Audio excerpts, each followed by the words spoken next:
Welcome to the Voices in Hyperspace, where friends get together and talk about science fiction. We're talking about Star Trek Starfleet Academy. All right, this week's episode, the cadets learn to debate with a major disaster has once again threatened the mighty Klingon race, who have found themselves adrift since the burn devastated their home world of Kronos. Caleb Meir, to the Doctor's surprise, excels at debate, while Jaden Kraag finds himself difficult to speak in public, causing bouts of panic attacks. A deeper dive into Jaden's family past reveals his desire for knowledge, particularly Federation technology, and is shunned by his three parents, but readily accepted by his brother. Unfortunate events cause the death of Jaden's brother Thar, and eventually cause his family to abandon him, leading him to the academy. The debate causes a rift between Caleb and Jaden, but with help from Darum and Cadet Commander Laura Falk, Jaden overcomes his fear and eventually succeeds in defending his stance in the debate and comes up with a solution to the crisis of the Klingon people. Meanwhile, Chancellor Ake is encouraged to negotiate a new homeworld for the Klingon refugees on Fan Alpha with her former lover and Klingon leader Obel Walchek, which ends up going nowhere due to the pride of the warrior race. Jaden's ultimate solution is to have the Federation engage the Klingons in battle, thereby allowing them to annex the planet themselves and satisfying both sides and allowing Jaden a warrior's victory on his own terms. Jaden and Caleb make up over a bowl of Klingon warrior stew, and Jaden learns his family is still alive well on the new Klingon homeworld of Fan Alpha. They make up over a bowl of gumbo. That was not gumbo. That was chitlin. Chitlins. It's the entrails. It was spicy. I guess we can take a moment to share like our general thoughts on the episode. I got a whole lot, but I want to address this because this has been kind of like a topic for the more cerebral and observant Star Trek fans. There are a lot of people who are paying attention not just to what the story is showing us, but what the storytelling is doing. And there are critiques over old Trek versus new Trek and all of those things. I want to preface all of this with saying this is a fictional show, and it was created by Gene Roddenberry, who came from a particular time period with a particular perspective. The show has evolved in very many directions from that vision, and I look at this as being kind of like an iteration on that. I don't think it's completely different. I don't think it takes away from it. But one thing that I will offer as like criticism, which is the storytelling, like 21st century storytelling. And we can blame this on TikTok. We can blame this on social media. But virtually every second of the show has to cram in so much. There's so much crammed into everything that you see. It is telling stories, but it's also referencing things and it's reminding you of things. And so every second you're engaged, but I think it also causes a jumble where you can get lost on the actual plot. There are moments that start off, I'm like, oh, the story's going to be about this. And then when it switches to the flashbacks, I'm like, oh, well, that's different. And then when it switches back to like Starfleet Academy, again, you're kind of bombarded with messaging that the story, like the main story, has a challenge to get as deep as it actually is. And that just causes some tension. I don't think it's necessarily, I'm not saying that the story was bad because of that, but I think that's a challenge for the writers and for the studio to like get their stuff together and be able to tell these stories and spend I'll say let's take a little bit away from entertaining people and let's focus the budget on telling these intimate stories and getting people engaged that way. Those are my thoughts. There's also the argument about the like episodic storytelling versus the narrative storytelling. where the story runs flows through the whole season, or like certain stories will run through the whole season versus like each episode living within itself, because the early treks were very episodic. The Yes. original series and Next Generation were very episodic. Then we got into Deep Space Nine, where it was like there was a thread throughout every season. Actually, it did start episodic at first, but then with the whole Dominion War, it became a completely different show. And so, and Voyager, obviously, they had a story arc from the beginning of the series to the end. Yeah. I was trying to contain myself when you were talking about Deep Space Nine because I'm like, Babylon 5 did it first. Anyway. I'm thankful that they are getting away from the episodic content, because it's so much better when you have something that happens in the beginning that is still connecting through to the end. I think that Orville did a really good job of it, the evolution of Isaac, and you have an opportunity, in my opinion, to connect better with the characters as you see them grow through like one streamlined event instead of constantly trying to make up content like an old sitcom or something. Yeah. Uh, I like how it's both episodic and a full story, because it gives that feeling of you're seeing the bits of the children grow, but at the same time, by the end of the season or by the end of the school year, you're going to see like how much growth they've done. And I love how they've emphasized that individuality that Star Trek has always tried to express. Even though we're all sentient, a lot of us are human, a lot of us are whatever species or culture you come from, you're still an individual and there's still something to be gained from that. And I love how this shows it so well, because that's one of the biggest gripes that people have had online, is that the Klingon's not acting like a Klingon. But Yeah. in this, he's like, Yeah. it's straight up, like, I am still a Klingon. I am still Federation. There's going to be, they both exist at the same time. Yeah. You need to learn to listen to how I do things because I am different.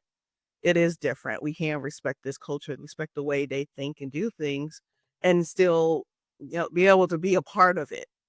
And that was one of the tear jerking parts of this show Ooh. episode. Just one of them. So you too, yeah. Sunday was expressing some emotional moments the first time we watched it together. She's like, "Woo!" And I think it was just like the opening or something like that. So, yeah. Um, before we jump into the meat of it, there are a lot of really cool tidbits that come up. Um, uh, I know that Chancellor Aki and her address at the beginning of the episode was really cool, and she does something I thought was really good because it's one of the frames of the episode. She talks about the nebula and how, like, okay, this nebula has experienced so much. It wasn't always a nebula. It started out as this one thing and it became this other thing, and it couldn't be what it is without what it's gone through. And I was like, oh, I had to watch the episode a second time and I caught that. I was like, oh, that's what the show's about. Um, so when we focus in on Jaden, we learn what he went through to get here. And I think you said this too, Mel, like this is gonna happen to all of the characters. Like, we're gonna know what they went through to get here. And I thought like the nebula was such a really good visualization, because also they went out there to go study it, and I thought it was kind of an interesting way to shape the episode. I Which is like how the go ahead, keep you got it. which is kind of like, we haven't talked about it very much at all, but the credits of the show are plants growing just like Susan is growing, so it's super metaphorical. I like I like how it follows kind of the same pattern as Picard, and it's about the trees growing and the building growing at the same time, growing the academy. Mm-hmm. So it's each episode is picking out certain characters and growing with them. And I'm so happy that this week is Jaden's episode. Yeah. So they fulfilled my wish. I really like how the ship slash campus like segregates itself from itself. I don't know how to explain that, but basically like the winged part, I believe, still has the students and the medical officers and all the things in it, but the bridge and the centralized part can detach itself and still fly independently. So if an away mission or something serious has to happen, like it did at the end of the episode when they went off to fight, we're not putting all the children in danger because I was, you know, curious as to like when are they going to, leave San Francisco and go up into the stars. And this episode they were able to do that, but they have a fail safe to, keep the students away from like the violence and things. But when Ray was talking about the opening credits and that tree, I'm pretty sure that is the tree that's been growing through all of Starfleet since Starfleet was first presented to us. Yeah, because there's like that tree tree stump. that they hang out underneath throughout all the The Boothby tree. yeah. Yeah. And Where they that's talk to the groundkeeper. really very cool Yeah. that they are, weaving that in and through this episode, or not this episode, but through this show. Through this series. Yeah. And we're already neat seeing the ship. Yeah. Go ahead. You got it. I was just saying the new feature on the ship was pretty neat to see. Like it separate the saucer, and the saucer can actually go into warp itself. Yeah. Yeah, because what did the saucer on before be able to do that? Because in Enterprise they had to do that often. Separate the saucer side In from the in the not next Enterprise. the next generation, yeah, which was kind of cool because like they could separate the saucer section from like the main section. They had a battle bridge. They only used it twice though, but But the saucer section never was able to go to warp. It was only the bottom half that had the nacelles with it. yeah, Right. I think that's right. I Well, have to if check. for the same purpose as we have now, back in Next Generation, the civilians could get on the safer side, and hell, that all the officers would go into the battle. Oh, Yep. I really liked how they use learning how to debate as the way to bring Jaden into his warrior nature. Because anybody who knows Sunday, I like to fight. But when I'm saying want to fight, I'm usually talking verbally. And having the skills and ability to choose um the affirmative, or what's the other one? The negative. The negative of a conversation is so very important, especially if you don't actually like hold those opinions, but you're able to study yourself and, be able to present an argument from either side of the line is just an amazing thing that gets me all fired up. So when I saw that they were going to have to do that, I got really excited, and it gives a really valuable um piece to Jaden to be able to be a diplomat eventually, for his people, even though that may not be what they respect. It's definitely something that they need. And I learned a lot of that through watching all of Babylon 5, and how we have representatives from so many different backgrounds. So you can be warrior Klingons all you want and, punch and kill or whatever. But if you're going to be a part of the Federation, you're going to need, you know, those parts of your community that are able to come to a table and have a conversation. even though we see in this episode they still not with that talking. But You know, that Jaded is trying to pull more out of them than just violence. can we talk about the Klingons for a minute? Is that cool? Where's the jump there? Yes. Um, Oh yeah. so the Klingons are actually pretty interesting and diverse. Just on the surface with the Klingons that we see in this episode, we see like for real black Klingons. Like we've seen black people be Klingons in the past, but they wore like straight hair wigs. These Klingons had kinky hair, dreads, kinky beards. Them people was black, and I think that's kind of cool.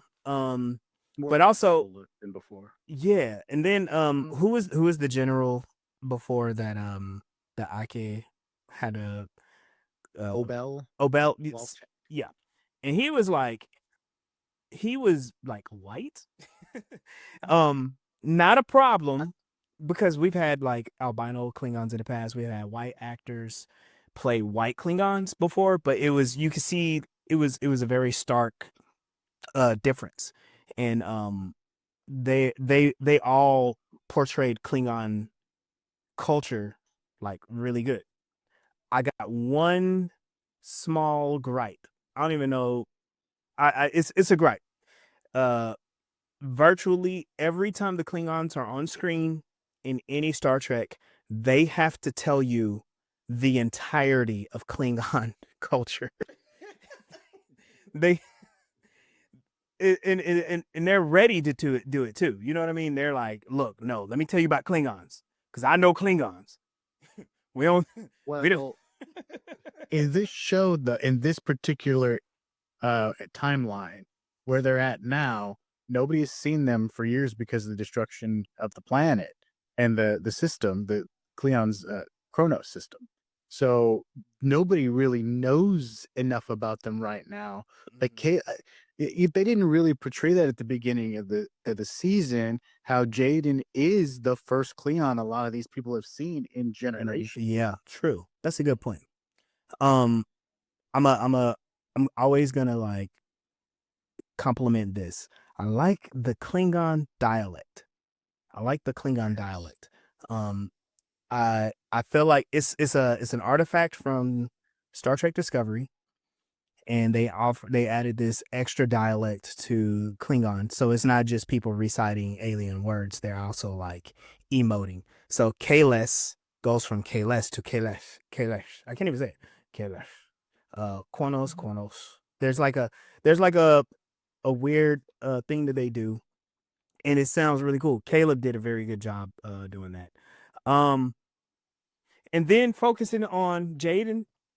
So we knew something was different about him at the beginning of the series, and now we get to see more of it. He's a botanist, he's a bird watcher, but now we get to see like what kind of birds he's watching, and um, the different like the contrast of what his passions are versus what his family wants and what Klingon culture ultimately endorses. Now we know from past Trek, Klingons are doctors, Klingons are scientists, Klingons are healers. They're all of these things, but those are the ones that are pushed to the margins, and pushed to the forefront are the warriors, the generals, the war heroes, the mythological characters. Um, and we've seen, especially Deep Space Nine, because we get to see like a deep dive into Klingon culture, like how a lot of times they are contradictory too. They talk about honor, but because of their desire to be like these legendary characters, they do some very dishonorable things, and it ultimately led to like the decline of the empire and the houses because of the Civil War. And now 800 years later, it like to me there's a lot of history there that makes me think like what happened to the Klingon houses. There was the oh, what do they call it? So the here it's like this, and then this will connect to like the plot. So the Klingons don't accept help, right? They're very independent. Is that the word? Self-sufficient. Hyper independent. Hyper independent, self-sufficient. They have like a very special way of doing things. So like when they formed the alliance with the Federation, it wasn't an alliance because that means they needed help. They considered it a war pact. So they went into a war pact with the Federation against the Dominion because the Dominion was whooping that ass. So it was it was that sort of thing. But they're not gonna admit like we need your help. It's like no, let's war together. Same thing when the Klingons were on the border of the Romulans, they went they asked the Federation to fight with them, to go to war with them, not to back us up. We need y'all in the back. It was like, no, we're about to go fight. Y'all need to come up here. You know what I mean? And so like they know how they frame things in a way that protects their honor. And everybody else kind of knows what's going on. It's like, man, y'all needed help. Y'all needed backup. But they're like, no, don't say that. We not like that. We don't need help. We fight together. We're in a war pact. We're blood brothers. You know, well, it just reminds you of the time in Undiscovered Country, Star Trek 6, where this a similar thing happened where Kronos there was an accident on Kronos. Yeah. Like their Chernobyl happened, and they had to open their borders to the Federation. But of course, they plotted. Members of their houses plotted with humans and Romulans to sabotage the Union. But it wasn't. They weren't joining the Federation. Right. They were just going into an open trade agreement. Yes. So it wasn't like the Klingons were just jumping into the Federation. They're like, no. We're not getting your help. We're just saying we need just the space to open up dialogue so that we can talk. We're not telling you when we want to be part of you. Right. That would be defeat. Yes, exactly. And they see that as dishonorable. Like them joining the Federation makes them less Klingon. Discovery did a lot of work to try to like convey this. And I think it got lost in all of the action and adventure of the show, but that's really what it was. What the Klingons were afraid of is dishonoring themselves and no longer being the Klingon culture that they were. And the Federation threatened that because the Federation threatened to take away the thing that made them live, which was war. And I thought that was so wonderfully brought up in this episode. And it was in the way he did it too. So yeah. Yeah, I really like the conversation he had with him about the myth of their religion or of their storytelling, their Jesus. Forgot what his name is. I don't know how. I don't remember his name. It's Kalis. Caleb. Careless. Careless. Yes. Like you said, we can't hear the history. We can't see Klingons without knowing the history of Klingon. We can't hear about that. Always about Kalis. It's like your life revolves around this mythical figure who was a warrior, which gives you that status of like you're not, because we are living under him. You're not one of us if you're not like him. Yes. And it reminds me a lot of religion. Whereas, like, if you're not perfectly living under what our religion says, what our book says, then you're not one of us. Or you must be of the other.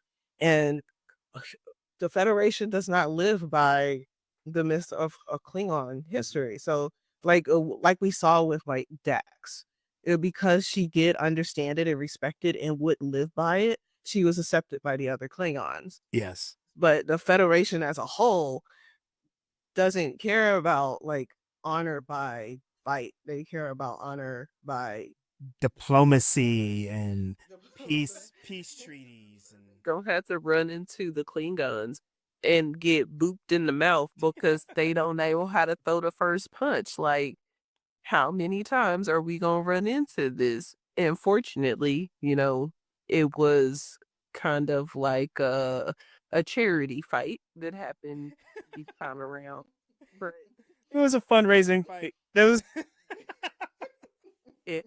Sorry, and he's kind of like, I'm pretty sure it happened in one of the movies, where it was like we have to throw the first punch. What was That was Discovery, actually. no, I'm trying to think of in Discovery when Michael went to her dad, she was referring back to something that had happened before that taught her that she needed to swing on the Klingons first. I don't remember. That's Yeah. okay, but there's been more than one time where the Klingons, maybe the very first time that we encountered the Klingons in the mythos of all of Star Trek is what she was referring to. But it's like they don't learn a lesson. Like accept them for who they are and, build your strategy around what you know of them instead of expecting them to change because they not. It's like we know about the Cleons, like how they act. We've learned over the years, and the Federation knows how to deal with the Cleons. But like, are they overstepping their bounds when they're like, "Oh, hey, we just found this planet. We'll give it to you." And I'm like, "No, that's not how you deal with the Cleons. You have to find a different way." And so they got the student figured it out. Right. Well, and that's kind of like that was the central actual debate of the series, and this is what I mean. It crammed too much in there, so it shaped the episode around the debate. The debate was around, like, ultimately the debate became like it wasn't just like, hey, the Federation has an obligation to give this world to the Klingons. It became like, no, the Federation needs to needs to force the Klingons to take this world. And Jaden was like, no, like, we wouldn't be Klingons if we did that, you know. Yeah. And I kind of like the parallel of debate. Of course, like, okay, if we can take a moment and look at Caleb. Caleb explained, I'm good at this diplomacy stuff. I know all the rules. I know how to debate because I learned it in prison. And It was interesting to watch him take down student after student after student because people who are in prison, a lot of times become lawyers he's a to be fast able to talker. defend themselves. But think of the imagery though. He became so good because he was in a coercive environment, and for him to survive, he had to learn the language. That's the position that the Klingons believe that they're in. They believe that they're going to be imprisoned by the Federation, and they're going to lose their whole culture because they're going to be forced to learn this whole new language of peace and diplomacy, which is not Klingon. And the thing is, Klingons are not like opposed to peace and diplomacy. You just got to switch the titles around a little bit so they can go be on board with it. Um, and then later in the episode, you get to see two things that happen because Jaden is not he's not into debating. He says, "Look, I don't like having to stand up for my beliefs." I thought that part was really solid and interesting too, because there are people who do not want their beliefs challenged, but Jaden had to. Um, he had to. And then, in other words, for us to get to like the happy ending of this episode, he had to defend himself. But Caleb offered him, I can give you pointers. And Jaden was like, I don't need your help. Who told you can come help me? I don't need anything from you. But Darum goes, I'm going to prepare you for battle. And I was like, that's the debate. That's the way. That's the debate. It's like, am I gonna get like something for free? Are you gonna show pity on me, or are you gonna prepare me for battle? And yeah, I did like the way that Caleb got humbled a bit in this episode because he said, "Hey, I'm the best at debate. Come on, let me help you." And he's like, "I don't need your help." And it's like, we're not the same. And he was screaming at him by the end of the argument. He's like, "We're not the same." And it's like, you're not, because where he was ripped out of his mom's hands, Jaden was left. We learned out. Yep. They abandoned him. but we learned the reason why later on, also too. Yeah, That was really touching, and how his brother was able to just see him for who he was and loved him and encouraged him to be that, because Jaden was under the impression that when they went out into the woods that his brother was about to teach him how to hunt and was going to expect him to kill something. And it didn't come to my attention until Damian just reminded us that Jaden was a bird watcher. And at one point in his flashbacks, his father was expecting him to shoot down a bird. Now, of all the things you gonna ask him to kill, I'm pretty sure that's probably a bad idea. exactly. Gonna Exactly. be the direction that he's gonna, wanna go. Like, even if he's trying to, um, you know, be on both sides of the fence, like, that's his favorite animal out there that he's, like, watching and observing, and now you want him to kill one of them.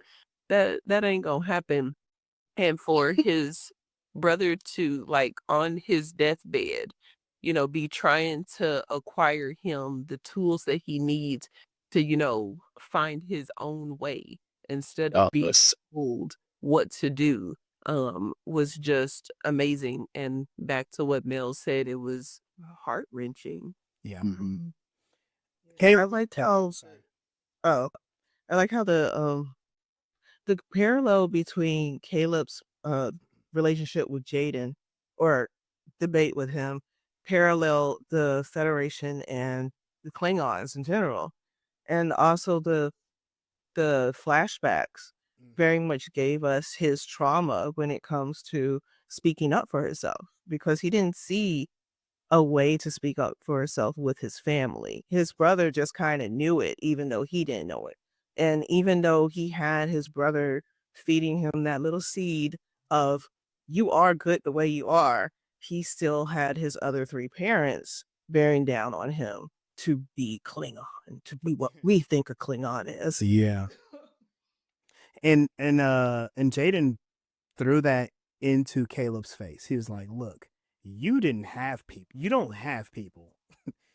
Which that's that's a wound. He's like, "You don't have people. I got family. I got a clan. I got a house.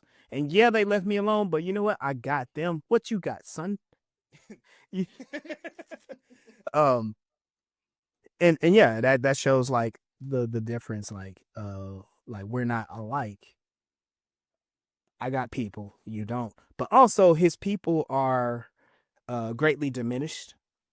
And this is where you have to understand why the Federation feels so honestly arrogant, because what's the general's name again?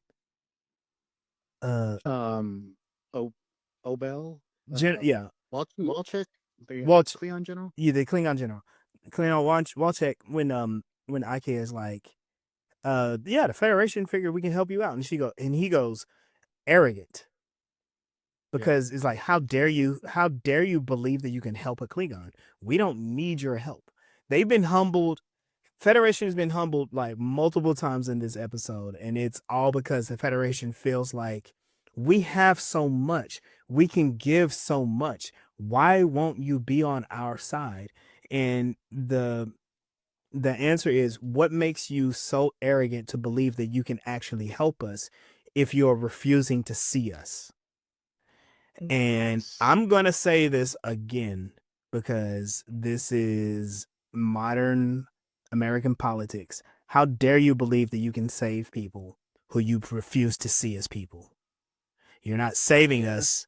You want to change us into the thing that is palatable, which is less than who we are. Ooh-wee. That answered the ones in the back. Yeah. That parallels education as well. Like, of people don't see the kids as individuals. They see them as clay to be molded into the adults that they need them to be, or they expect them to be. Yep. Like, listen to me because I have this title of teacher and you're just a child. You need me. Yo, you need me because I'm the teacher. Like, Exactly. when you could actually just be using what skills and abilities that the kids do have to build more for them. True. which is what we need to do with Kronos. Use what culture they already have for them to. They don't want to be given land. They want to conquer it. It has to be conquered. It has to be conquered. Yep. Because the general said like war, war is what battle is what we live for. Battle is what I live for, and he does that, and he signs off and like leaves Chancellor Aki, and he says it in a way is like, please listen to what I'm saying to you, because yeah, I know you. First of all, I know you love me. We don't have to reestablish that at all. We know what that's all about, because with her twirling his beard and stuff.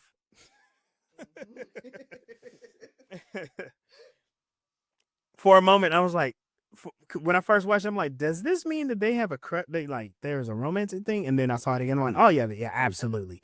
They dated before, and she chose the Federation. She chose her ship, and he chose to be a Klingon. And so, yeah. I hate when people in charge ask you to in movies and things that ask you to do that.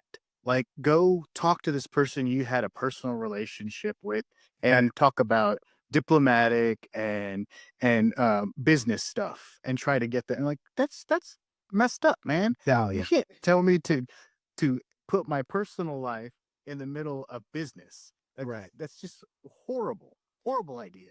And usually they're like they usually got you doing that because they know you have a personal, like you know them, right? So that'll make it easy, right? Mm. It's either like we're gonna call HR on you because y'all dating, or we're gonna we're gonna take it to our advantage. It's like, Yep. no, is there an in between here? It's like, can't y'all just consult with that person so someone else can go in and be professional? Like, maybe I don't watch Right. enough stuff. So what did y'all think about when Falk sat and spoke with Jaden about being a Klingon? I felt I I liked it because she was actually being a mentor. Yes, it was good. But then it was kind of like, yo, she waited a long time to actually have this talk. Um, and it makes me wonder, like, what was that all about? Go ahead. Well, she did in the first episode have that moment with him. It was kind of an aggression when she did it because her life was in danger, but at the same time, it was a moment. She just didn't have the opportunity until now to really have a deep discussion with him about, their ways and how she knows what he's going through because they had a connection, even though she's only half, they still have that connection. She knows the elephant in the room. She's like, yeah, the Federation thinks they're so big and bad. You know exactly, and maybe I know a little bit more than you because I'm older. Yep. Well, and her situation is similar to his. Not Mm. not as far as her being left, but her being a part of a Klingon, being Klingon and being Federation at the same time. And I also see that happening with several other characters. It's like we have our Chancellor who has been in Federation for a very long time. We have another student who's basically grew up in the Federation where she's going to need someone to guide her in that. We have Sam who wants a guide for being what race they are with the doctor. Like, eventually these people are going to start matching up with them and trying to help them. I don't know what's up with the chancellor from the military academy, but He's comedy for real. some reason he feels like he has this character where he has to have so much order. And we have our little Beta Z princess who is braving that order. So I'm like matching them up. This is Naruto to me. This is just a repeat of Naruto. I'm matching up the kids with the teachers. Like, Yeah. So I thought it was clever how they kind of solved the whole thing with Jaden's debate. He basically wins the debate by announcing like you can't help Klingons. What did it say? The Federation can't be the Federation by insisting the Klingons not be Klingons, right? Yes, that's it. That's it. I was trying to figure it. I was trying to figure out how to say that too. Right. And it's basically everything we've been saying, like listen to what the people are saying about themselves. Listen to what the people are saying about themselves and address them on their own terms. And then Jaden explains, like, I'm both Federation. I'm both Federation and Klingon, and I'm doing it on my terms too, which is wild because he's one of the non battle bloodlusted Klingons, which is cool. But his solution. So his solution is we're not gonna give them the planet. They're gonna fight for it. And he was nervous because whatever preparations they had set up could have been just like the Klingons, like, okay, we got them all in this one spot. Let's blow everybody up. They didn't. Well, I don't think that was all the Federation ships, but that was a good. It was a good number of them. And That also shows how Jaden is probably seeking reciprocity by example, because he's really not interested in fighting, but he wants to be accepted and understood. But he knows that the Klingons are interested in fighting. So let me show you that I understand who you are. We're going to give you this fight. Now, tomorrow, if you could accept me for who I am and stop asking me to do some shit that I don't want to do. yeah, which is kind of cool because remember he told his dad, I don't want a weapon. I don't want to be a warrior. And that pisses his father off. But this father didn't like crash out on him. He just did the Klingon thing and was like, okay, you don't want to be a warrior? You can't be a warrior. That's cool. But you can't be in my house either, so we're gonna go. We're gonna go. I will say the flashbacks were very reminiscent of like a coming out story. Oh no. Yeah. So like from the beginning where the brother is accepting of him Yeah. but the rest of the family kind of shuns him. And then, or actually it's a really bad coming out story, but like, and then he finally says, hey, I want to do these things. I want to join the Federation. I want to be, in space and an explorer and a scientist and a healer.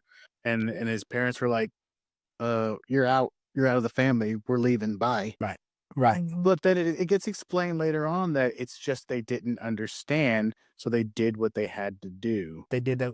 Yeah, they did what they had to do, but they also didn't burden him with their stuff.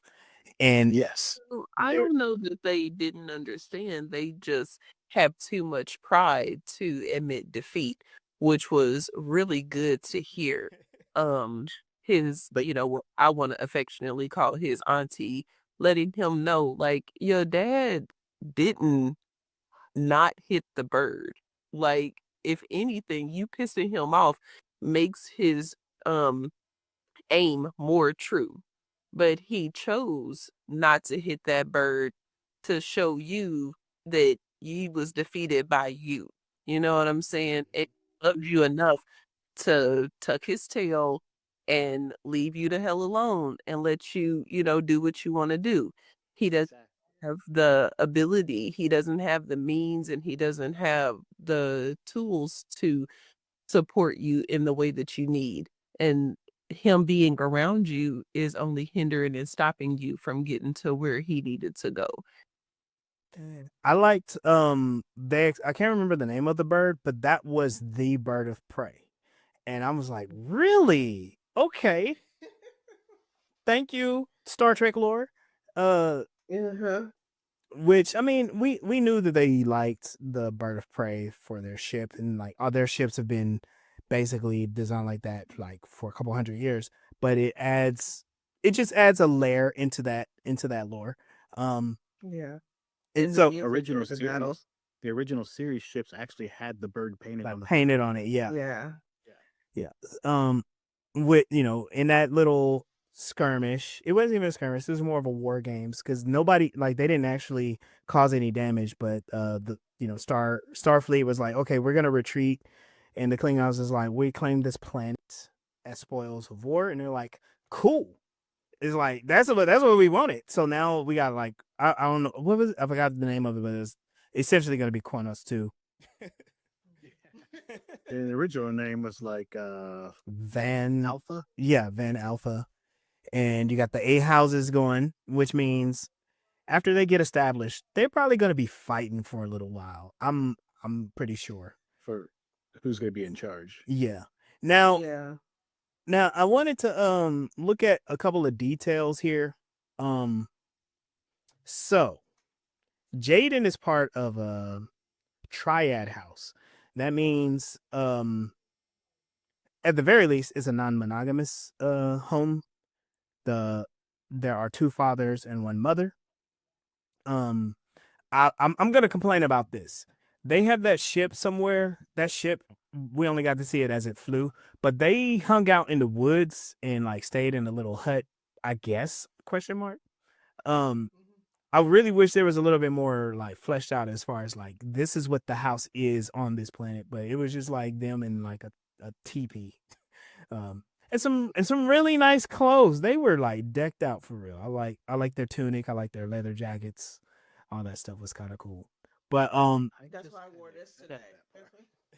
No, I don't think that they were at home. I Right. think that they I agree. It just they were like on a camping kind of trip for his rite of passage. Oh, okay. Or Right. that's true. That's true. That's true. They got his brother. Oh, sorry. His brother earned his rite of passage. He got his bow. He got his soup, and they're waiting for Jaden to join him. Okay, got you. Okay. Yeah, that also makes sense. But also like they're nomads Yeah. at this time. And they're also warriors, so they can't just stay stuck up on a ship all the time. Yeah. Parked and they hang out in the woods for a few days. Yeah, but if you park their camper They were at a parking spot, you're still going to sleep in the camper. You're not going to sleep in a tent. they were glamping. They were glamping. That's their RV. Well, there's no houses on that ship. I don't think they probably other people on the ship.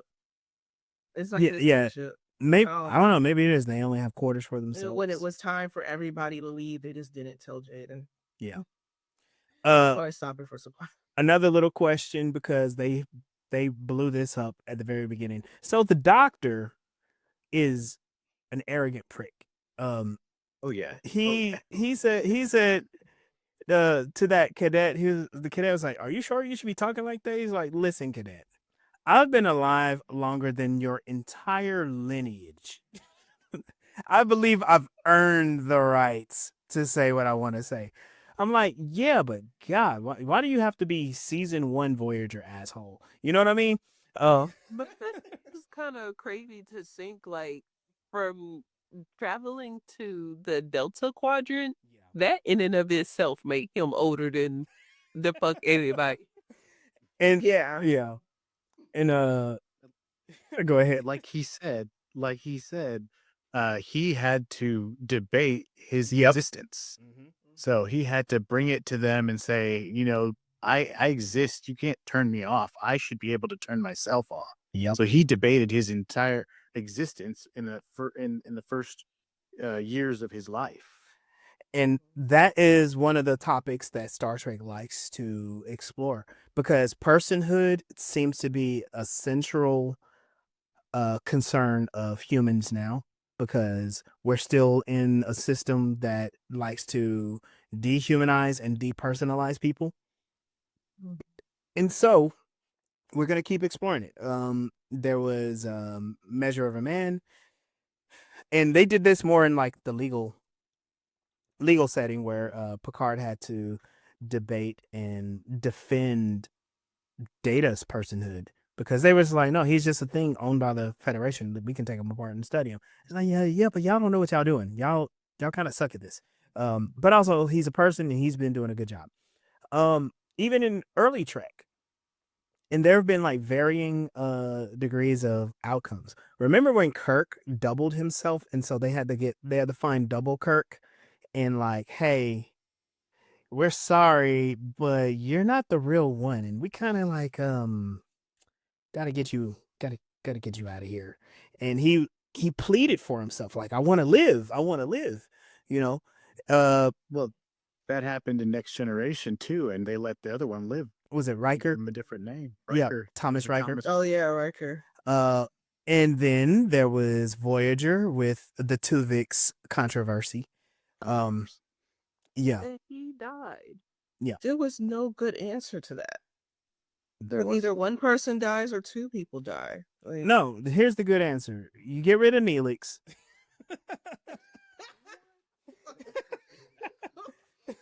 that was an option. Oh God. But yeah, this these debates on like the personhood or the existence of the people. They even did it in Strange New Worlds, where they had that society that was held up by the literal life force of a child, and they even said it's like, are you going to condemn an entire society to death or just one child? And they were like, okay, we get what you're saying. We're not going to kill you all, but y'all can't be part of the Federation. It was too horrifying of an idea. And all of it is, who has the right to exist? And Jaden has been trying to figure out how to say that his entire time on the show. Like, do I have the right to say that I am a Klingon, especially after getting kicked out of his house? Do I have the right to say that I am not a warrior? But at the end of the episode, not only did he earn the respect of his house, he earned the respect of the entire Klingon. What are they now? Race. I was gonna say empire, but I'm like, they're not an empire right now. But they are a race. they are a race. And then he also got his right of passage as becoming a war, because he started the war. He started the battle, and he served in it. And he honored his family with it. And so, like, we got some of those answers for Jaden, but I think we're gonna see a lot more conflict with his Klingon heritage in the future. We have a few minutes left. What do y'all think this is gonna go? We had like what could have been seen as a tender moment between Jaden and Darum, but I think Jaden, like, I'm starting to pick something up from Jaden. I think Jaden is on some other stuff. What y'all think? I saw a post about so I'll have to go back and watch episode 3 again, but apparently Darum is bi Yeah. because he had a relationship with another male and that upset his parents. And so I'm like, oh, I Okay. missed that. So we could be getting a love triangle or maybe just something going on. Yeah, that makes sense. I think Jaden, even though he keeps getting put into situations where other people are attracted to him, I'm not seeing him return that energy. So he might be on the A spectrum. Is that what it's called? Yeah, Ace. Mhm. I'm picking up hints of that. And here's the thing: TV shows disappoint me. This might be interesting. We'll see where it goes. He could just be awkward enough to not know when someone's interested in him, even though, and he's preoccupied. He could go on that spectrum, obviously, because if he's Demi, then he's not worried about romance right now. He's worried about his identity. That's a Yeah. lot bigger than that, which is something I also I relate to Jaden in that way, because I'm goth and geek and has always been in spaces where that wasn't common for people of my genetics, my skin tone to be in. It was like, I know more about Black history than these people who are calling me a Oreo does, but they're telling me I don't have the right to call myself Black. And I'm like, That's so wild. it's such it's a conflicting Yeah. feeling. Like, even today when I watch videos about like Black conservatives, and they're calling them these names and stuff, and I'm like, people used to call me that, even though I was never a conservative. There was a time where I didn't know what conservative was. I thought it meant introvert, and Oh. I instantly called no. myself a conservative. But I'll call myself a conservative because I thought it meant introvert. Understood. Like, No, this that's is a like yeah. 6th grade. Like, Yeah. No, understood. That's a good that I understand that misunderstanding. I had an observation about Darum when he was teaching Caleb about his breathing techniques. I know Star Trek takes from a lot of like our cultures, so like Yeah. a lot of their species are taken from some of these other cultures. I kind of saw a really strong Maori, can't Ooh, pronounce it yeah. right, cultural influence in Darum's race because the way it kind of sound like a Haka, and then I'm like, oh, I was like, That is okay. yeah. Okay. So I was I'm like, gonna have to look that's deeper into that. interesting.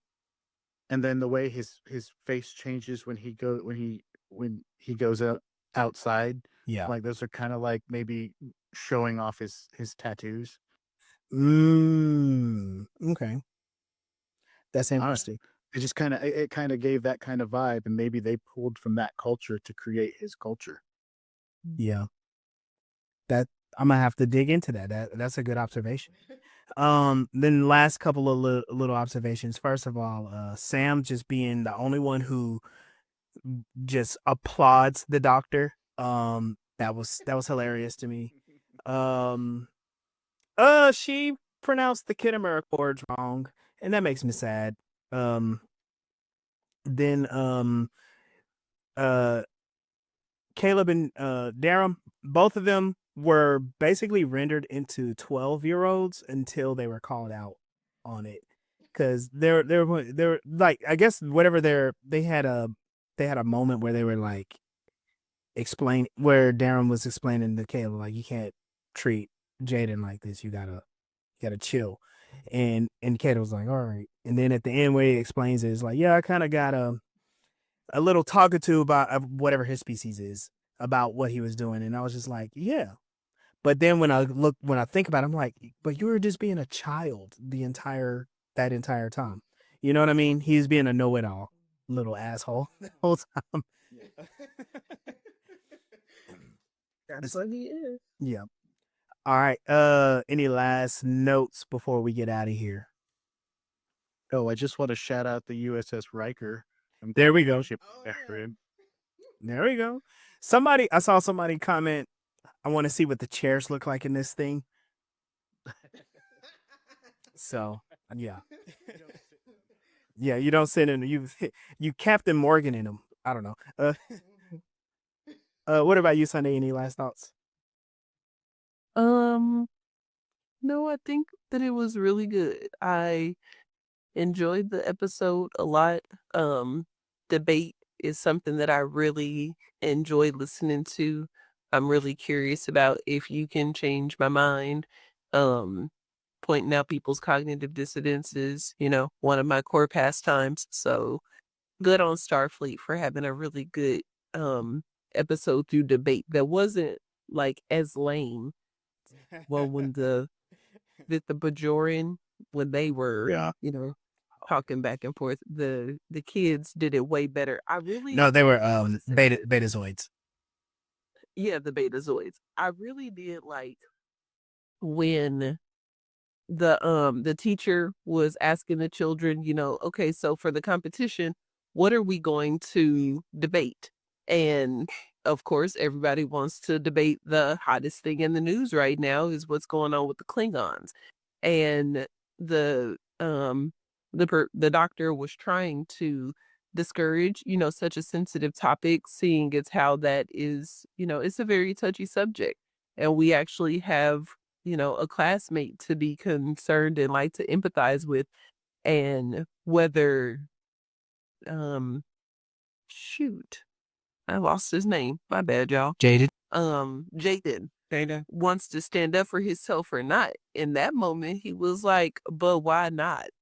Like, Yeah. this is what it is. If they're obviously gonna be talking about it out in the hallway, do this shit in my face instead of behind my back. I just loved that for him to be able to stand 10 toes down and like, ain't no point in hiding and being scared to talk about some shit. Let's go. I also like how the doctor framed it. His like, look, we've experienced a tragedy. Let's not compound it with ignorance. I was Oh like, yeah, in the end, yeah. yeah, It's like do your research, kids. You don't just come at us with a bunch of fake news, yeah, as they call it these days. yeah, yep. Yeah. And yeah, So relevant. yep. Yeah. Because he's speaking to TikTokers these days. Because people hold Yep. debates, and none of them are actual debates. They're more or less like, "What stupid thing can I say to shock you, and how can I shut you down?" But yeah, Mhm. yeah. Yeah. All right, Research. research, not me search. That's consciously out there laying it down for the folks. All right, let's get let's get out of here. Thank y'all for joining us for this edition of Voices in Hyperspace. You can catch up with Voices in Hyperspace here on YouTube. We're also on TikTok, Instagram, and Facebook. Continue the conversations. Like, share, follow, and let us know what you think. I'm Legendary Black Lion. I am the rebel leader, Legendary Black Lion, and I am on Instagram and TikTok. And you can follow me at those places at Legendary Black Lion. I'm No Asylum. You can find me at millsrebellion.com. You can find me at Mills Rebellion at YouTube. You can find me on TikTok, and you can find my books on Amazon. Hey y'all, this is Sunday. You can find me at a poker table. And I'm Commander PJ3K, and you can find me on Instagram at PJ3K. Awesome. So y'all hang in there. Until next time, we'll see you out there. Peace.